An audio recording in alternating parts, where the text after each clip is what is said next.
వెట్టి చక్ర ద్వారా తయారు చేసిన వస్తువుల దిగుమతులపై సరైన నిషేధం అమలు చేయడం లేదనే ఆరోపణలతో అమెరికా సంచలన నిర్ణయాన్ని తీసుకుంది. భారత్ సహా దాదాపు 60 భాగస్వామ్య దేశాల నుంచి వచ్చే దిగుమతులపై 10% నుంచి 12.5% వరకు కొత్త సుంకాలను విధిస్తున్నట్లు డొనాల్డ్ ట్రంప్ ప్రకటించారు. తాత్కాలికంగా విధించిన 10% గ్లోబల్ టారిఫ్ల గడువు నేటితో ముగియడంతో ట్రేడ్ యాక్ట్ ప్రకారం కఠినమైన సుంకాలను అమల్లోకి తెచ్చినట్లు తెలిపారు. భారత్కు ఊరట. అయితే మొదట్లో భారత్పై 12.5% టారిఫ్ విధించాలని ప్రతిపాదించినప్పటికీ వెట్టి చాకిరీ నిరోధక చట్టాల అమలును భారత్ వేగవంతం చేసింది. దీంతో భారత్పై ఈ పన్నును 10% తగ్గించింది అమెరికా. చమురు, సహజ వాయువు, ఎరువుల దిగుమతులకు యుఎస్, మెక్సికో, కెనడా వాణిజ్య ఒప్పంద పరిధిలోకి వచ్చే వస్తువులకు ఈ పన్నుల నుంచి మినహాయింపు ఇచ్చినట్లు ట్రంప్ ప్రకటించారు.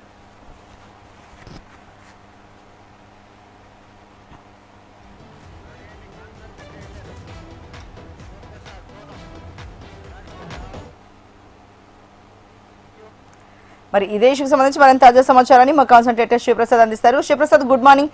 మరి ఈ కొత్త టారిఫ్లు ఎందుకు విధించింది అమెరికా కొత్తగా? దీనికి సంబంధించి డీటెయిల్స్ ఎలా ఉన్నాయి చెప్పండి. 1974 ఈ వెట్టి చాకిరీ నిరోధక చట్టం ప్రకారం ఏదైతే టారిఫ్ విధించారో 60 దేశాల మీద, ఆ టారిఫ్ యొక్క గడువు ఈ పూటతో ముగియనుంది, ఇవాటితో ముగియనుంది. అందువల్ల వాటికి సంబంధించి కొత్త టారిఫ్లు మళ్ళీ ట్రంప్ ప్రకటించారు. అయితే చాలా దేశాల్లో చట్టాలు సరిగ్గా అమలు చేయడం లేదు వెట్టి చాకిరీకి సంబంధించి.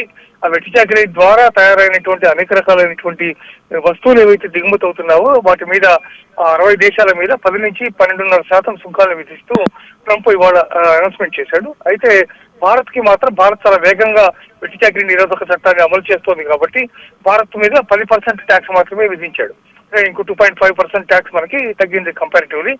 ఇంకా ఏ దేశాలు కరెక్ట్ గా వాటిని అమలు చేస్తున్నాయి, వాటికి ఎంత శాతం విధించాడు అనేది ఇంకా క్లారిటీ లేదు. కానీ భారత్ కి సంబంధించినంత వరకు మాత్రం 10% టారిఫ్స్ మాత్రమే విధించాడు.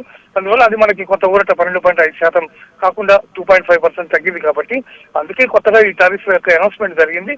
దీని మీద మళ్ళీ ఫర్దర్ గా ఇంకేమైనా డెవలప్మెంట్ ఉంటుందా, ఇంకేమైనా ట్యాక్స్ అనౌన్స్మెంట్స్ ఏమైనా ఉంటాయా అనేది ఇంకా తెలియదు స్పష్టంగా. ఇవాళ అంటే టైం గడుస్తున్న కొద్ది మరికొద్ది సేపటికి దాని మీద క్లారిటీ వచ్చేటటువంటి అవకాశం కనిపిస్తుంది. Archana, thank you so much Sivaprasad.